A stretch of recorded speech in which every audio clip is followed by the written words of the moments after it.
My name is Paul Walker and I work as a performance coach for Hinsa.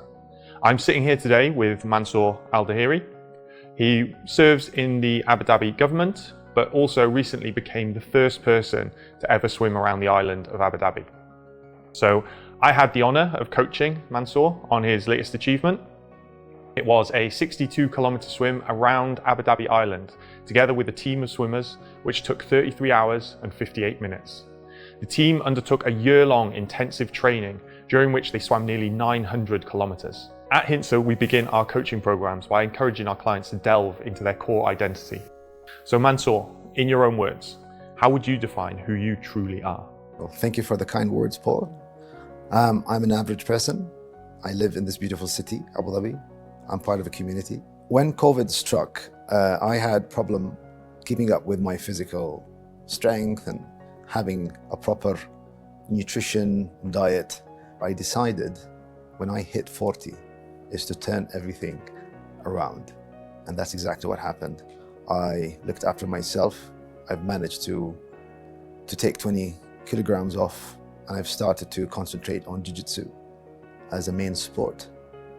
As a sport that I've embraced for quite some time, on and off, but I've decided to actually pay more attention to it. And therefore, as I was inclining the path of jiu-jitsu, I decided to add different sports to enhance my techniques, to enhance my methods, and I chose swimming. And the funny part about swimming is I've been always afraid of the waters. I fear waters because of an incident that I had way back. And the only way to actually face my fears is to actually jump into the waters. And that's what exactly I did, to start learning how to swim properly. You'd competed in sport, you'd done a little bit of sport, but how do you think the process of going through Swim 62, how do you think it affected you? Like, if we're talking about your nutrition or your sleep or your general well-being, what effects do you think that had, and how did you go about training those things? For me, it took me a while to understand that I am actually an athlete. I always thought I've been doing things as a hobby, but it's not enough. You really need to think that you are an athlete. You need to sleep like an athlete. You need to eat like an athlete. You need to work and think like an athlete. And obviously, being in that realm means that you have to give up many things, such as your time, probably with the family, time from work, time from many things, where you need to navigate between everything and pour more time into the space of sport. And that's the only way you can actually achieve to become from good to great, is to spend hundreds of hours, if not thousands of hours, dedicated hours, with plenty of discipline, it's not comfortable at the beginning.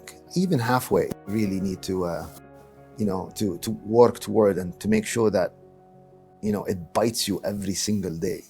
It is hard. Nothing comes easy. And if it does, the chances for it to leave is also easy. But therefore, it's very important that you need to engrave everything that you're doing in your system. And then that's where your body starts to change. That's where your mental status even starts to change. Yes, I always say there's a bit of craziness. You need to have that. You need to be a risk taker. Yeah, but controlled risk, or let's say a measured risk is also important in order for you to take even more risk. Looking at the progress, every time you look back and see the progress, it just gives you more hope, and it gives you more like an understanding that you need to believe in yourself more. Yeah. And that's the beauty of struggle. That's the beauty of, suffering. And that's how you change. That's how I changed, at least, And that's how I fell in love with swimming. And I decided to do bigger distances, more swimming outdoors, open water, trying different parts of the waters in Abu Dhabi, and piece by piece, and say, yeah, we can do this. We can have the right team on board, with the right logistics, with the right planning. Everything is achievable. You mentioned a little bit about mental strength in there. Do you think your mental strength to complete the training and to complete the mission? Do you think that was something that you've always had? Is that something you've worked on? Where do you think that came from? I think the challenge, Paul, is to understand oneself. That's always a challenge, and we all face this.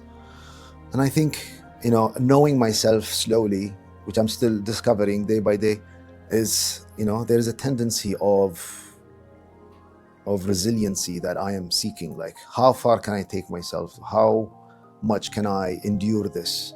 How patient am I? Where am I going with this? What else can I do? There's so many questions that pop up in my head that tends to shape and mold myself as I go, especially at this age. There's something about this age. And I decided to do this. I mean, I have kids. I would love them to see how I've done it. It doesn't mean they have to take the same steps, but as long as they can see that I took some steps, that they can also take their own steps. And it's very important to influence your loved ones and influence the young ones by leading, lead by example. You mentioned the importance of the HINSA performance coaching. Can you think of any kind of individual situations where the coaching was particularly helpful to get through any? Making sure we have, a weekly schedule in place where we can see a week's ahead of what we expect to reach. And I think that was really helpful. I mean, planning is good. I always say planning is good. As long as we know what's happening this week and next week and the week after, and these numbers that we need to hit. I think for me, that was spot on. And the involvement of HINSA, the involvement of my swimming coach together, putting all of that in order for me to see where I'm heading. And I think that played an excellent role. Most of the time when someone takes on one of these challenges, if someone takes on a swimming challenge, usually they've been a swimmer for many years. They've done swimming competitions, they've done other similar challenges. Maybe if they're going for 62 kilometers, maybe they've done 10 kilometers before, they've done 20 kilometers, they've done races, they've accumulated experience through all of these competitions. One of the things that we had, which was a unique challenge with you, is you've never done even a swimming competition before. You didn't have experience. So we were building a program, and we were trying to give you the experience of someone who'd been swimming for 10 years, literally in 5 months. Yeah, as a crash. Yeah, it was a crash course on how you be a swimming athlete, as well as how do we get this mission started? How do we put this whole thing together? So it was for you, but it was also for me. It was for both of us. True. And I think the sport of jiu-jitsu also molded me in a way that I can accept new things, and therefore we had to do everything quickly. We have to put everything together quickly. But again, that's why discipline was very important, and that's why missing 0 classes or sessions or training sessions is important. Like you should put 0 excuses. Even if something came up, let's say emergency or something at work, fine, but you need to shuffle things around. There's no way of having a day off when it's supposed to be a training day. And I truly believe that, hard work and smart work pays off. And I've seen it in many of the things that I've done. And when you reach to your limit, when you reach to that edge, when you're like, I need to stop now, that's when you say, no, I've worked hard enough. I've done this many, many times. I don't think I should stop now. I should stop at my given point. That's how I pushed myself. Your body, your mind start giving you excuses. You need to buckle up and make sure that you're kind of harsh with your thoughts in terms of no, I've done this, I've seen it, keep going. Is there any advice you would give to individuals facing their own fears or challenges? So, thank you. Well, what I've been doing recently is I've been visiting schools. I've been speaking to the young ones. I've been sharing my fears, and I'm telling them how it's okay to be a fool at the beginning. We all have challenges. It doesn't matter. We're all afraid of things. We all have certain things that happened, or we might think it might happen because we're too anxious. We're too paranoid. And therefore, it's okay to remove that fog and to see that there is actually really nothing to be afraid of from the start.